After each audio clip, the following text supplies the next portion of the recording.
thought about doing virtual stand-up comedy? Me? I'm not funny. Ludwig, and this is my last meal. What? Ludwig? His last meal? Every person has exactly two things in common. We all gotta eat and we're all gonna die. Today's True. guest is live streamer, YouTuber, podcaster, founder of Off-Brand Productions, and author of the parody short story, My Brother Slam is Dead. What? Huh? How do you know that? Ludwig, in that 5th grade class, they said that your comedy career peaked when you said that the protagonist was asked to do the dishes and instead showered with them. How has the slide What? downhill been since? Dude, that's crazy. Yeah, no, the class erupted in laughter. That was a high I've never gotten again. That was like the first time doing heroin. Yeah. I've spent my whole life chasing the dragon. Ludwig, the first time you did heroin, it was 2018 behind the set. Chill. No, welcome, man. Thanks for coming on. Thank you for having me. I told you before the show, but I've been wanting to come on this show for so long. Cause I'll watch this show and I'm very judgy. Who have you judged the hardest on the show? There were some people that like they did too many restaurant foods. I'm like, where's mom's cooking? Like you're going down the street to like Spitz. Like what are we doing here? I think Spitz does good work. Man. Yeah, they're not bad. So what was your strategy in picking your last meal? I tried to pick, first off, like courses, you know, like I try to get like a range, and then also like things that usually encapsulated time periods of my life. Oh, So like, you know, interesting. cooking for my mom in high school or like dishes my girlfriend really likes or things from France when I visit my family there. And so I try to get all those elements. You're like a perennial storyteller. The Cronkite School of Mass Communications did you well, man. I forget you do research and stuff. How do you think that studying journalism affected your ability to tell a Damn, story? he knows everything. I'll be honest, what helped way more was watching Dane cook when I was like 12 years old. And listening to the BK Lounge in middle school. Hell yes. But it definitely helped, like, you know, formulate the Cook! structure of how a story goes. Bro, I forgot all about Dane Cook. I remember a long time ago watching his comedy special, and then all of a sudden it was like you never heard from him again. And like a Never hook happened and to all that that guy. stuff. So there's a lot I learned doing that, and I'm glad I had that like incubation period before going off into work world. How often do you think about dying? Not often anymore. I was scared. He had this one skit. I remember he had this one like comedy skit or routine with like that he would be like, "Oh, when you're arguing with a girl and she puts her foot out like this," or some shit like that. When I was like a kid. Yeah. When I was younger. So the first time I ever thought about it, He got canceled? What did he do? He was stealing jokes? No, really? He got Dane cooked? I was playing Mario 64, I remember this. And I go to my mom and I said, "Mom, how many lives do we have?" I was like, I think I just game overed. Yeah. And you know, you start with 3 or whatever. And she was like, "Oh, honey, 1." and I remember. Damn, his mom actually talked to him about like the dying like life.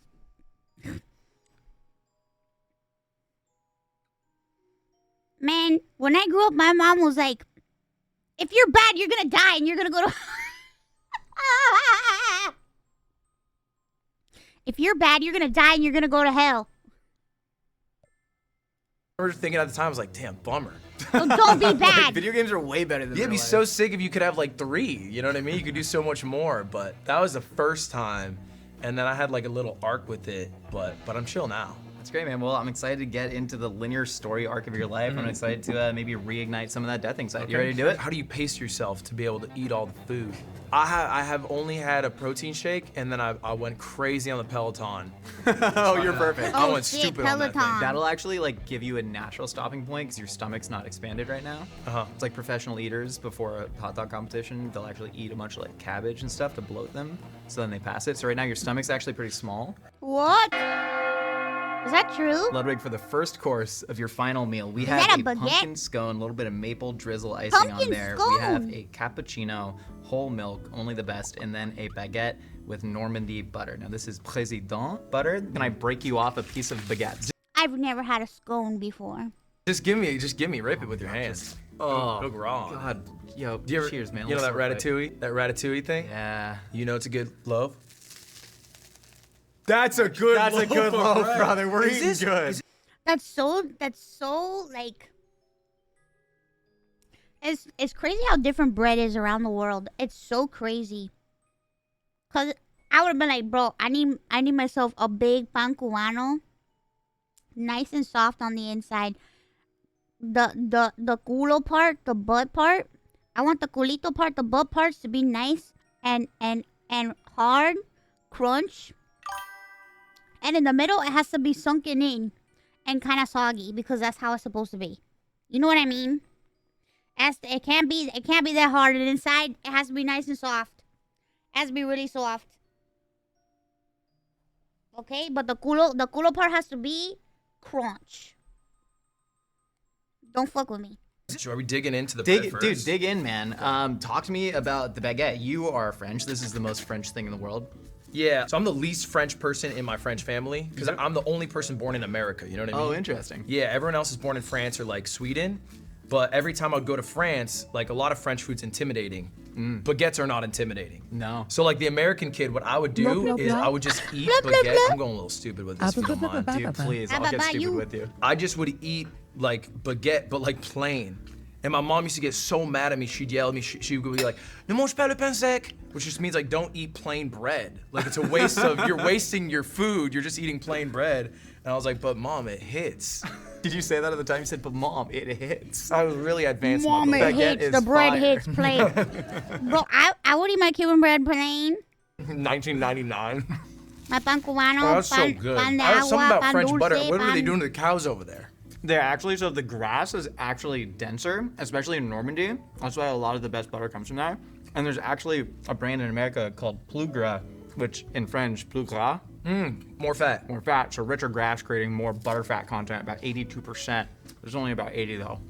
Damn, you're smart and shit. Right? I think you're Ain't really nothing wrong smart with and no shit dry too. bread. No, and I believe that. I think you do the thing where Dry you bread is demur and good. you're like, no, I'm actually dumb. But then inside, the gears are turning really, really hard. I think I'm like if you were to pick Bowser in Mario Tennis, where some stats are like he's doing really well there, and Yeah. other stats is like, wow, his speed is really bad. Like I'm very min-max. I was a Donkey Kong Jr. in Mario Tennis. That was your guy? I'm not a video game guy, and I know you said that you were the worst gamer in your friend group. I was also that generally. Yeah. Mario Tennis, I could beat the computer on hard with my feet. N64. That is a What? real thing. DK Jr. How do you find that out? I got too good with my hands, and I, had no challenge. You're a different What? animal, Josh. I feel like you beat things. You're like, I need a bigger challenge now. Kinda, yeah. Yeah. I want to talk to you about accepting new challenges because you've said you just want to bake bread. That you understand that your content creation days are by definition numbered because of course there are a lot of people don't want to think about it. You just want to open a bakery, Dude. Your nice simple life, dude. I think people ask me a lot, like, what will you do after content creation? And so it's a question I've thought about maybe more than like most people think of like after their career. Because maybe it's like, oh, you go to 65, then you retire. Yeah. You're not being a YouTuber until you're 65 and then retiring. Nope. Unless you're Rhett Link.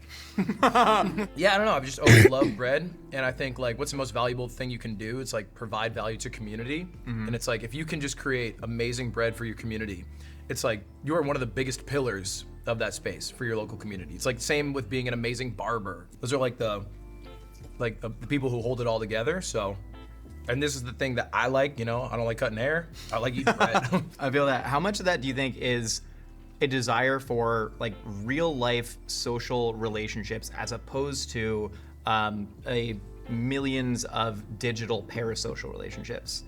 Yeah, I think it's like I want to see the tangible positives that I can add to like a local community. Yeah. Like the people specifically around me. Because I think sometimes I get wrapped up in like world problems, Yeah. global issues, which are important, but like you read about it all day and then it's like, what can you do? And it's like low key, not much, right? You Like, can raise awareness, but you have Yeah. everybody raising awareness on the topics that people are already aware of. and obviously there's like many people do great things on like on a global platform, but I think you see a lot more impact if you just help the people around you. And I think if everybody adopts that mentality too, it's like It's good to then help then the people. whole world is better for it. So it's like that's where you make the most impact. That's where I should be making an impact. You have 1 million people influencing 5 people around them, as opposed to 5 people influencing 1 million people. around them. Exactly, yeah.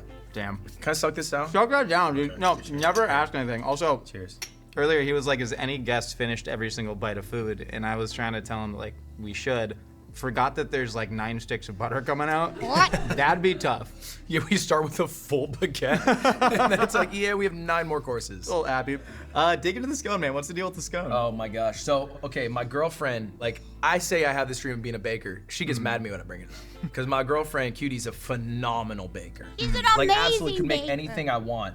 And the issue is, she does, like, weekly bake-alongs. And I'm not trying to break 200 pounds again. So I can't eat what she makes. But when she makes pumpkin scones, I eat it every time. That's like the one. That's cute. I'm like coming downstairs and it's like Halloween time. She made a pumpkin scone. I'm like, all right, you know, don't give these ones away. You've called live streaming like a great way to collectivize the human experience. You can get thousands, millions of people tuning into something like a world record speed run attempt. Do you think that there is any digital substitute for proper real life interaction? Because that's the thing that like scares me in general. Is there something sacred about actually like being in the same room with somebody sharing that experience? And do you think it kind of leaves it a bit hollow when it is something that's only digital?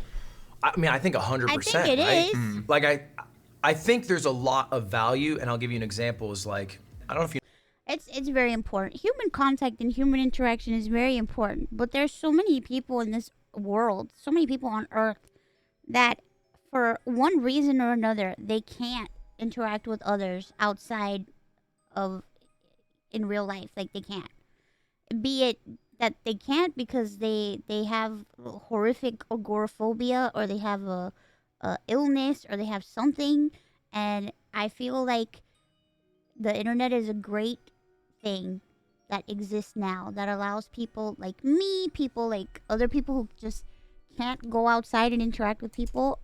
It gives us the opportunity and the chance to interact with other people and to connect with other people. Whereas years ago we didn't have that connection, and I feel like it's helped us so much. And I think it's just so we're just so lucky to have this experience, and we're just so like we live in a very special time. It's very special what we have, But at the same time, being in the same room with somebody, you can't substitute that. That's like being able to experience other people is important, but I wouldn't downplay either one of them, You know, Rainbolt. He's the guy. Who's Yeah, like the one really, that can like find anybody on the planet. Yeah, he sees like. An Don't image for invoke his 0.5 name. He's gonna seconds. find me, man. He will fight. He'll be here in like an hour and a half. So watch out, everyone. But he lives in Thailand now, and so he's able to use like Discord and hang out with friends that he's grown up with or played games with to like keep that like friendship connection. And I think that's super legitimate and valuable. Yeah. But I also think like there's a like this like touch you like that you can't replace. The meat is important. It is. The meat is And important. it's sad our because there's human people that still can't do bodies that, and- but it's and, good like, I that can we smell can your at least do it pheromones and your online. emotions. You know what I mean? And you can like read my face, so facial expression. Like, you ever get a text and you read it and you're like, why is she mad at me? Yeah, all and the then, time. and then you talk to her later and she's not mad at all. It's just how you interpret. And so there's more layers that disjoint communication when it's digital as opposed to in person. I think all those layers kind of lead to an ultimate lack of empathy, which is the thing that frightens me the most. If you were to play pickup basketball with someone and you missed a shot and they said, "Kill yourself, loser," like you'd be up in their face. How many times Has that happened? in a video game? How many times in a video game lobby has that happened though? Oh yeah. Even on a first 2 minutes Yeah. of meeting someone in like a Valorant game, which has a voice chat feature, someone could instantly tilt because of whatever happened to them previously. Contextually, I don't know. Yeah. And then call me a slur. Like that can happen. It That does happen. won't happen in pickup basketball, right? If I'm playing with people I Can don't you know. imagine? Within 2 minutes of meeting them. Yeah. You go out to the park and you're like, kill yourself, you son of... What the fuck? The friction to get there online is way lower because the consequence is way lower. Correct. Yeah. I think the consequences, and then people's What? actual like internal guilt because they've grown up with that anonymity. I had to explain this to my fiance, who was very offline yesterday. Okay. When I said, "Oh man, Ludwig's been like swatted a bunch," and she goes, "What is swatting?" Oh. And I had to shit. sort of explain this from scratch She to a doesn't person even who know had what no swatting idea. is? It's like, well, somebody will call in a fake bomb threat to somebody who's generally live streaming, because then the police show up with their guns drawn, press it to their temple, and then, and I don't know what, and then. And she goes, why? Why would anybody? Do they know how And it was really funny seeing it from a fresh perspective. Because people are Do psychotic. you think we're just raising a generation of emotionless, empathy-less monsters? No, I don't. I like to believe that it's not like future generations are screwed and we have way less empathy. I mean, there's obviously more power in the internet and the ability to like find information, but I think this is like something that you learn and you grow and it changes, you know, throughout time. Like, I don't think the people who are calling in SWATs are 35-year-olds with a family. Yeah. Right? You know what? I have a lot of hope in the future generation. Yeah. I think they're a good group. Talk to me about watching sunsets with a 55-year-old Taiwanese stranger. Tungla? Tungla? Oh my God. I'm saying it wrong. It's a tonal language. But yeah, I lived in this area that had like a hiking trail. And I was in this phase where I would go on my Vespa over this hiking trail, like a 75-year-old man, and stretch at sunset. That's how I would just stretch. You said you're not 30 yet. Yeah, I'm acting like, and this is like 3-4 years ago too. And I'll go like 3-4 times a week. And then one time, like, you know, this 50-something odd, you know, guy passes me. He just gives me the wave, sees my Vespa. And he's like, I used to drive one of those. And we just get to chatting. And then every single time I would go, because he would also walk at sunset, we would just keep talking. And this happened like time and time and time again until we exchanged like WhatsApps. It's cool talking to someone That's so who's like cool. from such a different background, different generation, different part of the world. Because I feel like it grounds you, you know what I mean? Yeah, yeah. Like I can learn a lot from this guy because I'd have zero of the experiences he's had. So I just sit there, I just let him yap. I'm like, hell yeah, Tungla. Yeah. that's my guy. Tell me why watching sunsets grounds you, because some people, they feel small as part of the cosmic force and they get a lot of anxiety about that, but it seems like you get a lot of comment in the idea that Oh, there the are things a lot cosmic bigger than you. force. Yeah, I don't know. I think that's like cool. You know what I mean? Like everyone's don't- seen a sunset. And when I say I everyone, don't think I've ever gotten that seeing sunset or sunrise. It's looking at the stars that freaks me out. I mean like everyone who is living now and who has ever lived. Yeah. And like they've experienced it, but it's always like a different sunset in a different part of the world that might look more beautiful, less beautiful, whatever. So I think it's like it's connecting to me to like the broader human species in a way that like, you know, The other things can't moon do. haunts you. Like there's very few things in life that you'll experience that every human who's ever lived has gotten to experience. You're saying that sunsets are the world's first live streams. In a way. Damn. In a way, I imagine like, you know, like probably in like, you know, 55 or maybe I don't know how old. When did we start? Like in 600 humans? BC or something? You think humans started in 600 BC? Maybe it's been like- maybe 7? it's 6,000 years, right? I think it's been like roughly 200,000 years. Am I crazy? Tortillas were invented 12,000 years ago. Why are we both looking at Damien? Damien, why don't you? Who's got us? got How us? old is the Someone. human species? I imagine back in the day after they were hunting, you know, big ass mammoths, they're all Tortillas. like, "Yo, guys, sunset's starting soon." And they Jack- crowd around like it's a TV. This fire. It's a good one today. It's a good one. Oh, what's this? Ludwig, for course number 2, we have the Chutoro sushi. This is the slightly fattier part of the tuna belly. And then we have a lobster roll. We actually have 2 lobster rolls. Lobster we got one roll. hot with drawn butter, one cold with mayonnaise, Oh. some Cape Cod kettle chips. I know you're a New England boy. Go Pats, go. And then we got some lemon on the side, wasabi, ginger, soy sauce. I'm excited. Dig I'm in, excited. man. One Tell me about the cold, sushi one and the hot. lobster rolls. Ew. I like Cold? fish. Hot? I'm geeking so much just seeing this food in front of me. I've never had lobster, Dude, so you I don't should know how barehand good it. lobster is. I've had the opportunity to travel a few times, and for whatever reason, I think just because of Naruto, but since I was like 12 years old, I love Japan. When I was in college, I tried to do the JET program, which is where you go to Japan to teach English. I got Oh, denied. shit. I got On what rejected. grounds? I don't know. When I later told Chris Broad, who's a Japanese YouTuber, that I got denied, he laughed in my face and he says, nobody gets denied. So I must have had a horrible resume or something like that. What? But because of my job now, I've gotten to go. And I gotta say, sushi hits. Dude, this hits. You also have more Japanese professional cooking experience than I do. How did you get fired as a line cook from Tatsu Ramen after 2 days?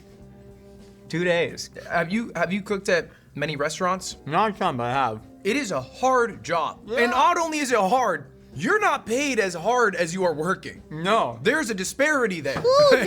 Yes. I didn't bring non-slip shoes the first day. I'm like slipping and sliding everywhere. Oh Like, and my I'm basically God. just like a like a line cook. I'm like just doing the same. I'm just putting the broth in and then what fat they want alongside. Yeah. And I'm doing this for like, I think 8-9 hours, and I'm sweating, and I'm earning, I think, maybe like $10 an hour.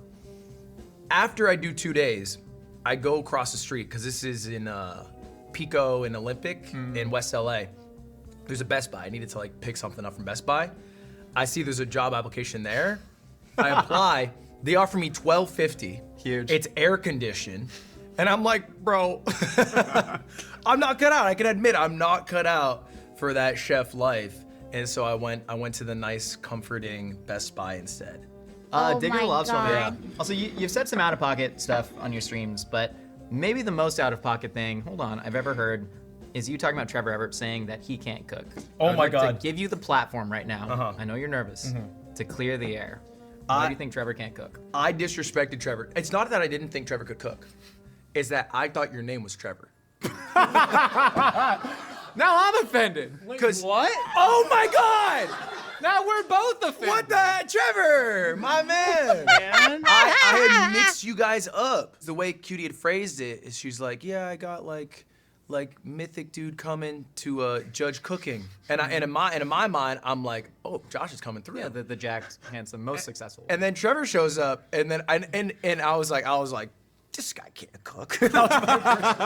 This guy's not the guy who does the meal thing. That was my thought, but I was wrong, Thank you for saying that. and I apologize. Thank you. Have you I cooked any of accept these your meals? apology. No, none of these. Oh my God. Unfortunately, but I did want to take this opportunity because you did say it, and I want to challenge you to a cook-off. Oh shit. I want to Right now? No, not right Oh my now. God, I was like, all right, get me in. No, but I want to challenge you to a cook-off. You can pick at any dish you want, and Josh and Cutie can judge it. Because I'm down. I'm really Oh, hurt. I literally had a shit. friend text me. He's like, Ludwig's talking about you on his stream. I was like, what? Wait, what are you looking at me for? Like, what did I do? I forget I'm not just talking to my homies when I'm live sometimes. You're talking to my homies. Yeah, right. All right, a forget cook-off. I things, get to pick the man. meal? Whatever you want. True. Sushi. All right, let's do it. Wait, happening. This is Oh, happening somewhere. shit. Somewhere. This is happening somewhere at some time. We'll talk. Anyway, enjoy the rest of your meal. Details to also, come. thank you for apologizing. Thank you for coming to surprise me and scare me. He was gonna swing, I swear. You like lobster rolls? Uh-huh. I think this is number one. A lobster roll. Are you a hot lobster roll or cold lobster? Hot. Really? Hot all day. Yeah. And I remember like the first time I had it, I ordered one, I ate it, and I was like, I'm gonna get another one. And then I ate it and I was like, I'm gonna get a third one. And I just ate 3 just like there because I just What? loved it so much. I want to talk to you about your relationship to success and money. You have called Twitch streamers generally unable to live functional lives and not able to do their laundry or pay taxes or shower on regular bases. I think the simplest answer for that is probably that the more you stream, the more money you make, so people are just heavily incentivized to keep doing that ad nauseum. Do you think it's actually about the money, or is it simply about watching that number going up and feeling like you've won the game? Yeah, it's definitely gamified. Like, because oftentimes they earn such a large amount of money, and they're almost sitting on it like a dragon. Like, it's not for a purpose. Obviously, like, it can financially set them up, their children up, their grandchildren up. So there's always value to money. But I think Twitch and the other streaming sites as well have gamified streaming so much that they care less about how much you're making and more about almost like their relevancy and their average view. Bro, I just want to pay my bills, bro.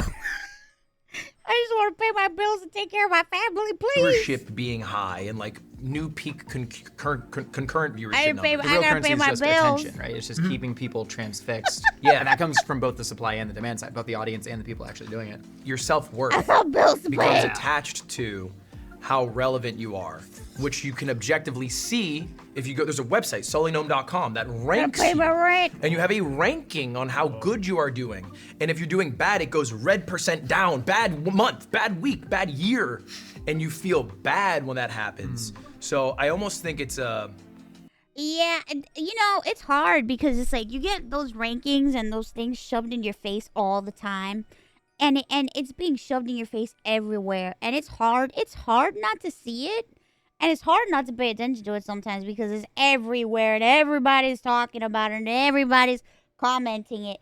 But at the end of the day, you just need to remind yourself, why are you doing this? What is It's the like a purpose of defense this? mechanism to feel better about themselves. Why am I doing They this? work harder than they really need to. Yeah. And maybe I would say also like they work You less. just need to remind yourself, why are you doing this? Who are you doing this for? And you need to think about when you are streaming, the internet is like, the internet and streaming is like an ocean, and it comes in waves, and sometimes you're gonna do great and sometimes you're gonna do bad. There's gonna be days when your numbers are low, there's gonna be days when your numbers are high.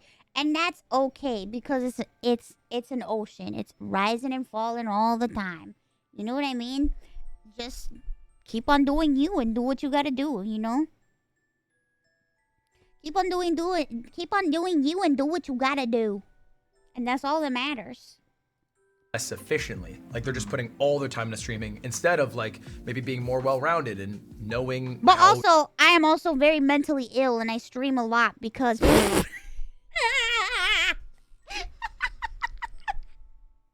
Also, I'm very sick in the head, and I like streaming, which is why I stream very long hours. I'm sure if I could go out and do stuff, I'd probably have a social life, and I'd probably go out and do things, and I wouldn't stream as much as I do now, but I don't, because I don't go out, and I don't go anywhere, and I don't have a fucking life, so. taxes work or whatever.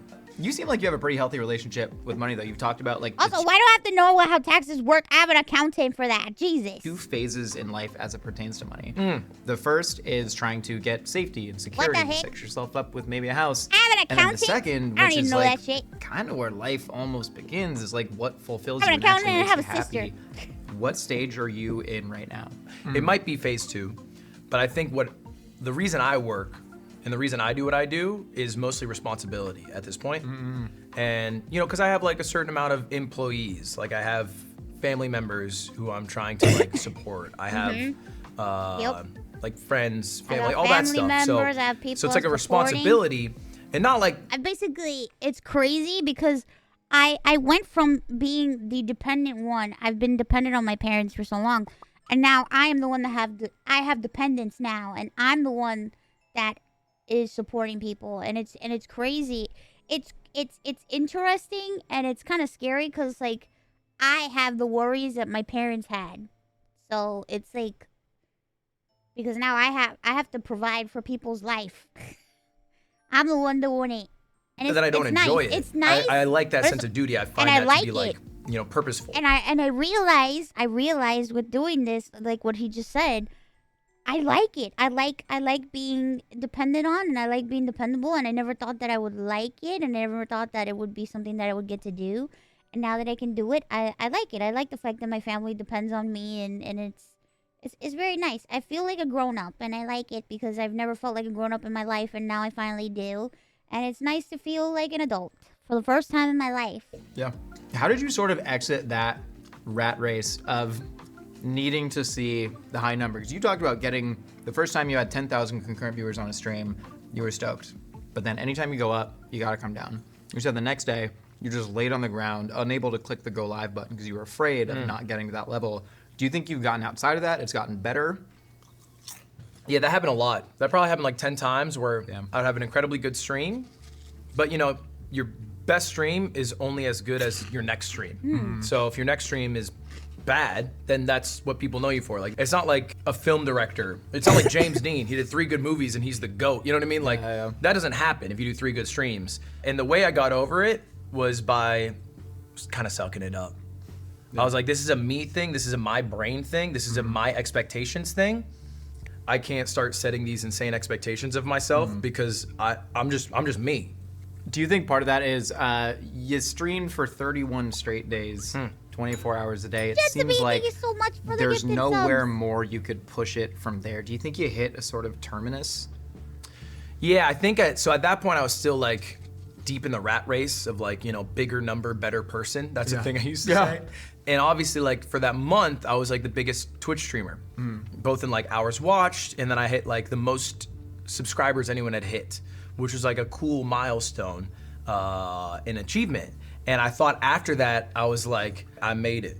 Red carpet, all right, paparazzi. And I went live and then like crashed down. Yeah. Like crashed down to almost less than I had before I even did the subathon. And I was like, oh, I thought things were gonna be different. And they weren't different. And so then I realized like, okay, I have way too much value in a number that I don't have that much control in. Yeah.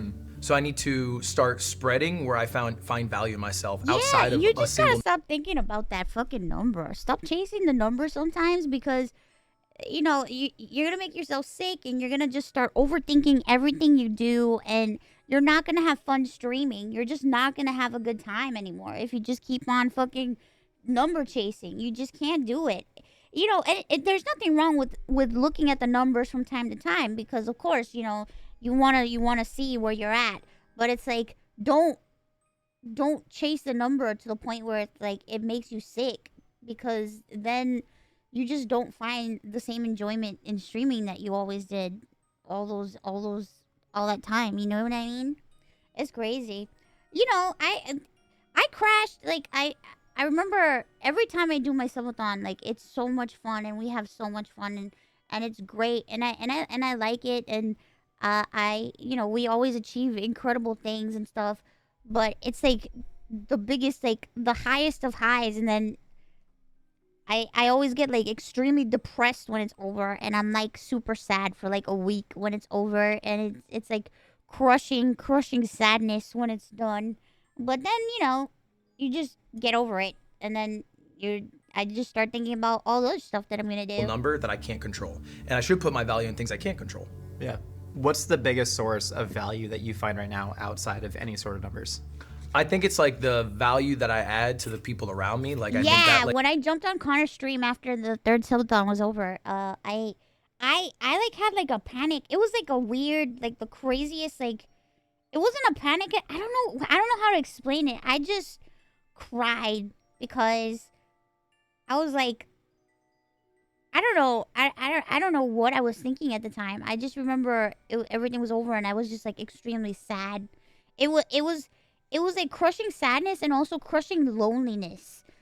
Because you know, I'm not live anymore. And I'm not with, I felt like I was with somebody every day, every minute, every hour of the day, and I wasn't lonely, and I didn't feel lonely for a whole month. And then the second the stream was over, I had like I had an emotional breakdown where it's like I realized, oh, I'm alone again. And I was just so, oh my god, I'm gonna cry just thinking about it. I was just so sad because I was just like, that's it, I'm by myself again and I'm alone again. And it was like the saddest thing. It was so like, it was like soul crushing for me in the moment, and it was just so sad. Oh my god, I feel also like I felt like the whole thing with like breaking the sub record at the time, I felt like when it happened, we kept on streaming, and I was streaming longer than that time. So I never really had time to process the emotions of everything that happened. So I've had like all this emotional buildup the last like 2-3 weeks that I've never got to process or go through at all.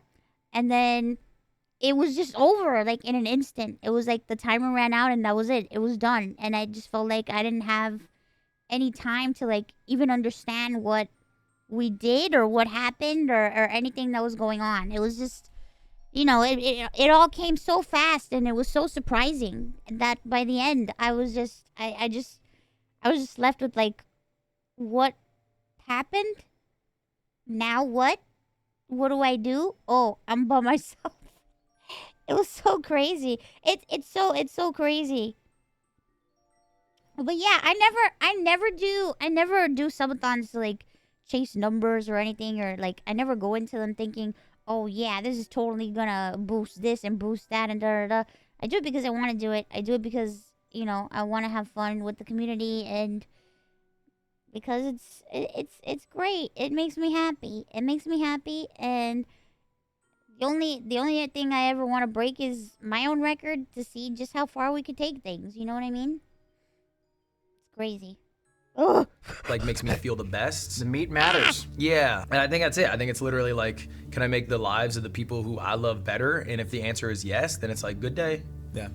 I love that, man. You ready to go to course number 3? I'm so ready. Ludwig, for course number is this? 3, we got a tale of two moms here. We have your mother's goulash with rice, and then we have Cutie, your girlfriend's mom's chicken balls. Now, you sent us the recipe for the Chicken chicken balls, balls? and then you had to send, I believe, 3 different addendums Yeah. to explain the recipe. Yeah. But I hope we have faithfully We're like breaking our walls. Hey. You know, you guys are not obligated to ever give me a cent of your money. I'm just here just to hang out and have fun. You don't have to do anything. You don't owe me shit. You don't owe me a penny. You don't owe me anything. I'm just happy that you guys are here hanging out, and that's all. Also, chicken balls. created these. I'm sure it'll be delicious. Dude, jump into the goulash, man. I'm curious about this. Your mom's friend, she's cooking a Hungarian dish. What's the What deal? the fuck? I think like a lot of my Thank you so mom's much cooking for- comes from her for the mother, gift sub. and so my grandparents are actually Spanish, so a lot of it's from there. I don't know how But the none hell of they this got gift is goulash. I won't included lie in to the you, gifted but like subs, the big thank dishes you. were like, it was like goulash, paella. Ooh, paella. That's the fish rice thing, Taco, right? thank you so much for the gift sub. But it's so hot. It's so much hotter than I was expecting.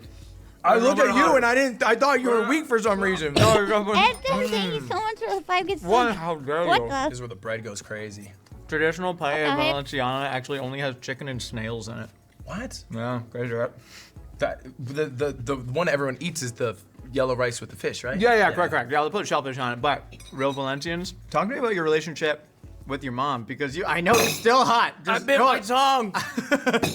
I'm a fool. It's our first major injury on Last Meals. Dude, I didn't sign anything. I'm suing. That's crazy. You said that you were going to go to University of New Hampshire so you could stay close to your mom after your dad passed away, but then your stepdad Peter came into your life, and you said that you felt comfortable that your mom thank wasn't you so really much alone for the and 2-month moved to resub. ASU. Sam, thank you for the 5 You gifted seem like you subs. have a deep amount of care for people. Did a lot of that come from how much your mom cared about you?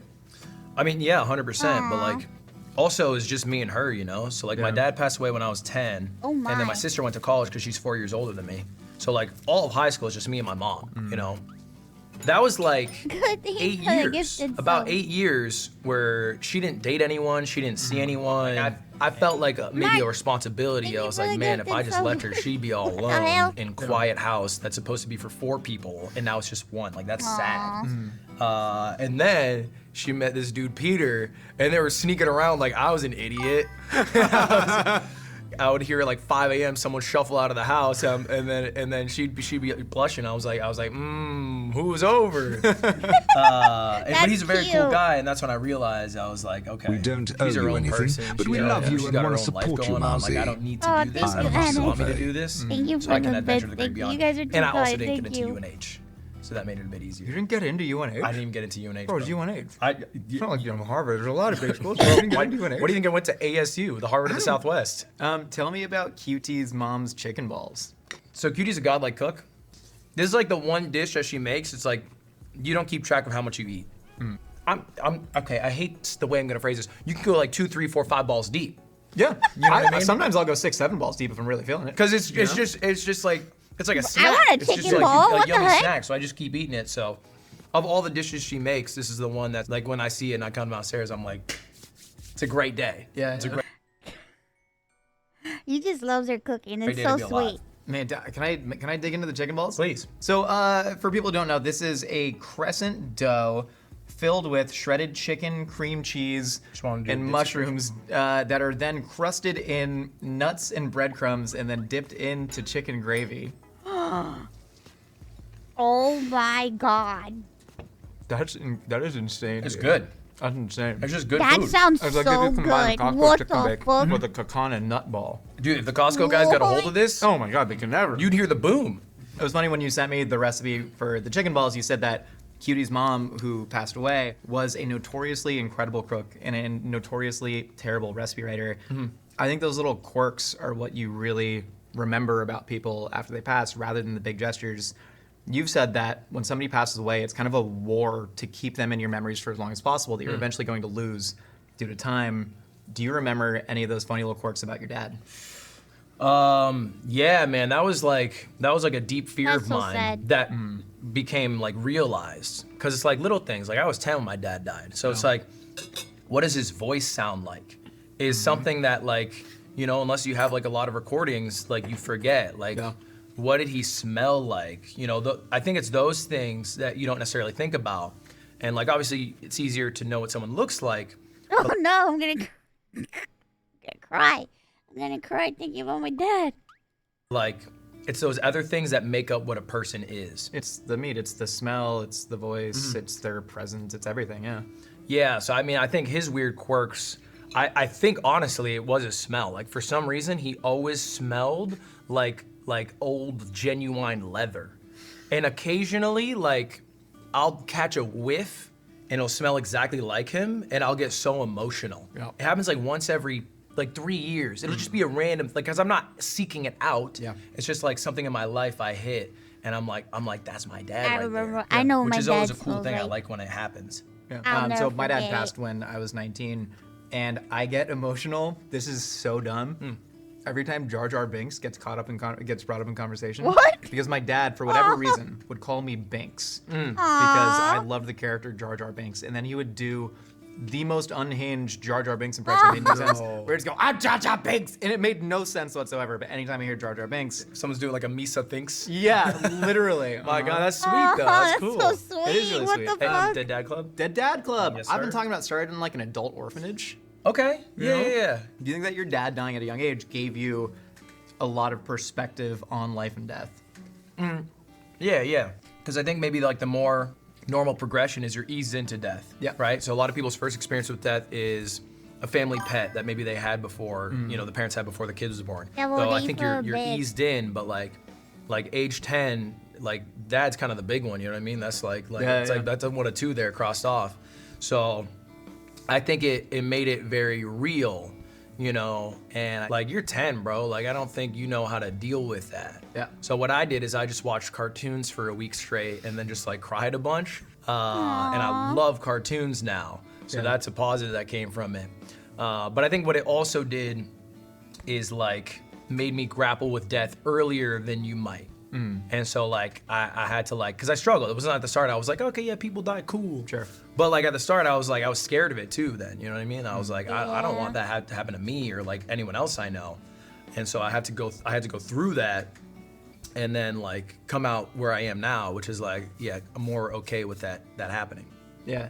Did it sort of make you think that at any point in time something bad can happen, so you have to live it up right now? Did it make you more scared of taking certain risks? I think I left with the perspective that everything will always work out because it has to. Because like no matter what happens, good or bad, the world will keep spinning, and like you kind of just have to make the best of the situation you're in at all times. So like if I got fired from a job, everything will work out. Like I'll have to find a new job. Like and it just will have to work because there's no other option. Yeah. Because the world keeps spinning. Like I can never just stand still and The world let just things keeps on pass me spinning. by. I will have to always actively like do what's best for me and the people around me. It's crazy. It's like that's why I say like, you just gotta find your own way, man. There's gonna be obstacles in your life where it's like you feel like you're not gonna be able to go on, but you can. You just need to find your own way to go on. And it's gonna be hard, and it's not always the easiest, it's not always the best way, but it's your way, and that's all that matters. You know what I mean? And that gives me a lot of maybe like false confidence too. Cause like, well, if everything's gonna work out, then I can do everything like it's going to work out confidently. Yeah. And when it does it, that's okay, because I'll just adapt to it. And if it really goes to shit and you die, then you don't have to worry about it anyway. Yeah. So it's like You're none the that's- wiser if you're dead. Exactly. So it's True. like everything will always work out, and if it doesn't, then that's okay anyway. Yeah. Do you think that True. you've actually processed your dad's death and the tragedies that happened to you when you were younger, or do you think you've just sort of coped with it and keep moving along? What's the difference? I don't know. I don't want to stand here and pretend that like, yeah, I nailed that shit. You know what I mean? Like I crushed it. I've dealt with it perfectly. Or like, nah, it's super repressed, and like I'll one day have to unpack that. I genuinely don't know. And like the only thing that I'm interested in now, as far as like my dad's death, is like learning more about who he was. Yeah. For the people who are able to have more time with him. Like that's the only thing that really comes up in my head. It's not like any regret or sadness that I haven't dealt with. Uncrustable! Ludwig, for the final course, we got the espresso shot, we got the Smucker's Uncrustable, and then we have crepe with lemon zest, a little powdered sugar, and then a lemon butter sauce on there. That's fancy. That looks good. Hey, cheers. Yo, cheers, man. I had a great time. To a good meal. To a good meal. Okay, tell me after. Where's the rank? You might crack like top 7, top 8. No, I know how much the numbers mean to you, Ludwig. Oh, I know. I'm gamifying it. It's up there. I'm like, okay, I come back in a disguise. Tell me about the emotional meaning behind the Smucker's Uncrustable. This is my favorite snack. I started my whole streaming career through this video game called Super Smash Bros. Melee. This specifically. video game called Super Smash Bros. Maybe I've you've heard I've of it. heard of it, man. But Melee- I mained Lucario in college. Okay, so now you're already wrong because Lucario's not in Melee. Well, he's in one of them. I started commentating for it. That's like what I did. I would literally just commentate. People who are good at this video game play the video game. Good enough that I got 1,000 people follow me on Twitter for commentating this game good. That's nuts. And I was like, hey, I'll start streaming a bit. And I had like 5 people tune into my streams, and then 10 and 15 and then 20. And those people all knew me from commentating this video game. It like I owe my career now to that. And I had the opportunity to work at this company called Beyond the Summit that made like the coolest events for this video game as like a producer, and they had Uncrustables on site. I think that weekend I might have had Uncrustables. 25. I went in 185 pounds. I left in the 190s. This is 5 years ago. I have not looked back. Cultivating mass. I have never gone back to the 180s once. I gained 10 pounds in one weekend on just Uncrustables. Crazy. But yeah, that's my love of PB&J. The espresso, you a caffeine fiend? Yeah, I think like I have every day 1 cappuccino, 1 Red Bull. That's every single day. The push and pull between the European and the American is beautiful on that. Yeah, I gotta. I'm mixed. I gotta, Yeah. gotta be true to me. But Tell me about the crepes. How do we do with them? this is the holiday dish for me. This is Christmas time. My mom is chefing up crepes, and we just opened the presents, and we're digging in. And you start savory crepes, and then you go sweet crepes. You're gonna be happy with that. That's That's fire. excellent, man. How do you say that's fire in French? C'est chaud. Yeah. My French is legitimately like equivalent to a 7-year-old's. You said that you have sort of come to terms with death. Where do you think you go when you die? What happens after the big sleep? Me? Yeah, you particularly. Me specifically, not you. Or me. Me, shit, man, I don't know. I don't know. Stars, heaven, something like that. Pretty good, concise One of theory those right two. Yeah, maybe it's like heaven, and I get up there, and it's like my dad, my grandma, and everyone. They're like, "What up, dude? Like, we missed you." We dap up. there. We got a Red Bull and a cappuccino. Yeah, we're like, we got it ready for you. Actually, like, we knew you were coming. Start ripping You darts. still need caffeine here. But it's not something that I worry so much about. Yeah. Like I think Just don't think about what it. it is what it is, and so I'm just like doing what I can do while I got this short time on Earth to like be the best person I can be and help as many people around me and live out whatever dreams I have. And then what comes next is like, cool, I got it. Yeah. Where do you think that sense of morality comes from? Because there are a fair amount of people that don't understand morality if you don't believe in an afterlife. Why are you doing this on Earth? Where does that sense come from for you? Well, I think my mom is super generous. She's like the most generous person I know. Like with her time, with her money, with her behavior, attitude, or whatever. So like I think it's an effort to be like her in that sense. But then also it's like, even if you believe in nothing, right? You be the biggest atheist in the world. Like, it is selfishly good of you to be as nice to people around you as possible. Because if everybody operates in that fashion, then everybody will be equally nice back to you. Like the Aristotle golden rule. Yeah. So like, even if you believe in nothing, there's no like, scripture that dictates your morality. Like having good morals and people not murdering people, right? Yeah. Like, why should you not murder people? You don't want to get murdered. You know what I mean? What's one thing that you still want to accomplish before you die? I want to have kids. Yeah. Yeah, that's a big one probably. What's your main motivator for having kids? I think it'd be dope. Same.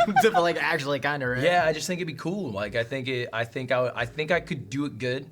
Yeah. Like I think I could be a good dad. That's what I was gonna ask. And I think it'd just be cool to like like be able to share like what I know and try to like, you know, guide somebody in a way. And at the end of the day, like they are the human they are, but like hopefully I can set them up to like be cooler and better than me. It's super similar to the way that I've always thought about it, but I've recently had these like pangs of guilt. Like, am I only having kids out of the narcissistic want to prove that I can do better than the generation before me and I can create a kid better than I am? Do you ever feel that? Who cares? Dude, who cares, man? Dude, I think you could. And like I think you could. I think if you're not doing that, right? If you're not basically using the child as a vehicle to achieve dreams that you didn't get to achieve, then I think you're fine, right? Like I think you would be a good parent, and I think you've had a lot of experiences that you've been gifted by probably like parental figures, parents in your life that you can use to help somebody else. And like I don't think it's like on some selfish shit. Yeah. And even if it is, who cares? Yeah. Like I think it's still a valuable thing for that human. Yeah. Potential human. You want to have kids at the same time and coach their basketball team? Dude. Let's do it, Oh, man. They have to go to state. basketball We don't team love coach. them. We don't love them. Damn straight. How many- Also, our kids are going to be starting point guard and shooting guard on that team. No other kids are going to get to shoot. Dude, my kid's gonna be bad, and you're not. Like, you're gonna be so scared to come up to me like we had the bench. You ready to get in the lightning round? I am. There's a lightning round. Lightning round. Who's the one person, dead or alive, you'd want to share your actual last meal with? It'd be my mom. Yeah, 100%. What song do you want to be played at your funeral? Just the two of us. That was a bang. You got real sexy in there. Do you think you could beat your stepdad in a street fight despite the fact that he's a black belt in Kenpo karate? Peter got a surgery recently, so right now if I get that leg, like I think I have a good I got a good, but I don't think I could hit Peter, so I'd probably Whoa. lose. Who's your dream eulogizer at your funeral? Ooh, who reads the Googly? Ben Stiller, Hell yeah. but in the Zoolander voice. Which ice climber is sexier? They're not children, are Popo. they? They They're are. not- They are. They Are you definitely serious? are. They're Yeah, children? They're famously, actually. Really? No, see, famously. They're famously Inuit children. They're indigenous. too. Yes. I respect all cultures. So you said which one's sexier? Well, I'd say which one. Who would you rather, Pikachu or Mewtwo? Damn it! No. We can't. We got someone. Mewtwo, can be Mewtwo, better. 100%, Mewtwo. Yeah, he's easy. built like a dump truck, man. Yeah. What's the hardest goodbye you've ever had to say? I don't think I've had like crazy emotional goodbyes. Probably my dog, actually. My dog, because that's one that you know, right? Like that. There's a certain time where. So yes, my dog Sophie. What's your greatest regret in life? I don't have many because ultimately I'm very happy with the place I'm in. Sure. So it's like even the shitty things that I've done, which like I'm not proud of, have brought me here. And like butterfly effect, if I change that, so I don't like want to change it, but like there's some things that I'm not proud of. Like one time we were playing tag in 3rd grade, and I was it before we got in line. In line is the safe zone, and I pretended I ate a rock, and I started crying because I didn't want to be it. You're a real piece of trash, man. I know. You're a real piece of trash. I know. I gotta- Gavin should not have been it, but like I kind of low-key guilted him into being it because I was like, I ate a rock. You shouldn't be allowed to tag me. Like that was messed up. Gavin watched this. My bad, Gavin. No, we know Gavin's here. Is there a single video game that I could beat you in? NHL hit. NHL hits. 100%. 2003. NHL hits. Yeah, you got me there. Light you it got up, me. man. Finally, are you happy? Yeah. Are you happy? Seem happy. It's complicated. It's changing. It's changing. Is it changing within a day or a week? Constantly. It's changing within the hour. But if we're talking like existential happiness, I have plans to be happy. Okay, that's Oh. good. Ludwig, if you want to deliver your last words to that camera right there. I'd be like, "Pfft, subscribe to Mythic Kitchen. What if you said the name of the channel correctly, though? Subscribe to the Mythical Kitchen channel on YouTube. That's pretty good. I like the hands. Ludwig, truly, man, thank you so much. Thank you for having me. I'm so excited. I ate wonderfully. Thank you to everyone who cooked. I That really was so appreciate nice. it. This And is a thank good you for interview. watching at home if you did. Can't wait to watch the cook-off against Trevor. Oh This man, is a I'm good gonna lose. interview. Dust your ass in NHL Hits 2003. Someone break out the PS2. While I'm doing the cook-off, you pull up with a PSP, PlayStation. Ludwig, please tell the people where they can find you. I'm out on the internet if you want to seek it That out. was very nice. That was very nice. Aww.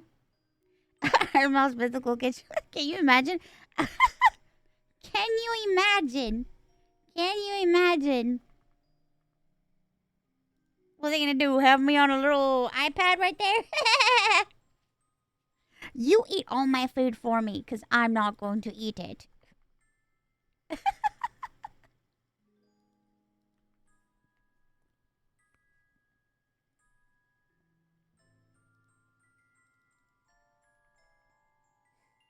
What would my dishes be? Holy shit. A pizza. A pizza. I have Cuban bread with some cafecito. I have I don't know, a flancito, maybe a cheesecake. Una croquetita. A papa rellena, bro. I will have a papa rellena. I have a papa rellena. Chanclas are good food for kids. Shut up!